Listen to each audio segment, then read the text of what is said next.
Thank you very much. We watch what is happening right now with the President of the United States. Not once, but now we're finding in 2 different locations classified information just out there in the open. It just goes to prove, and we're finding out now, after being sworn in, that this was discovered before the election. Another faux pas by the Biden administration, but treating law differently based upon your political beliefs. Treats President Trump one way, but treats President Biden a whole different way. That's why we had to provide a new entity from our church style to look after the weaponization of what's gone on, that you want an equal playing of the law to all Americans. Sorry, let him finish. Do you see?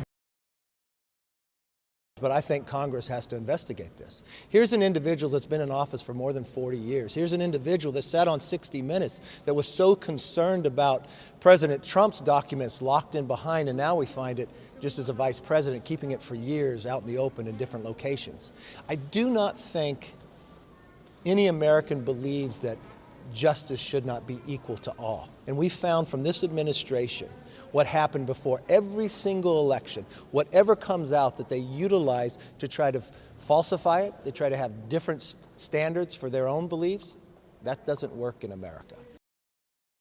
You look at President Biden, he wasn't president. He was vice president. He held these in different locations right out in the open. He criticized President Trump. Did he utilize the Justice Department to raid President Trump? Did you think that was right?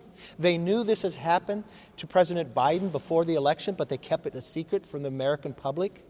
He goes on 60 Minutes, criticizes President Trump, even knowing what he has done, and he wasn't president at the time. Now we find another location that it's at, but he refused to answer. His press secretary won't answer the questions. We don't think there needs to be a special prosecutor, but I think Congress has a role to look. Well, what I find is the voters have elected George Santos. If there is a concern, he will go through ethics. If there is something that is found, he will be dealt with in that manner. But they have a voice in this process. I don't see any way that he's going to have top secret. If you're referring to George Santos, he's got a long way to go to earn trust. But the one thing I do know is you apply the Constitution equal to all Americans. The voters of his district have elected him. He is seated. He is part of the Republican conference. There are concerns with it, so he will go before ethics. If anything is found to be wrong, he will be held accountable exactly as anybody else in this body would be. That is the fair way to handle anything you go, and that's how I'll deal with any single issue that ever comes forward.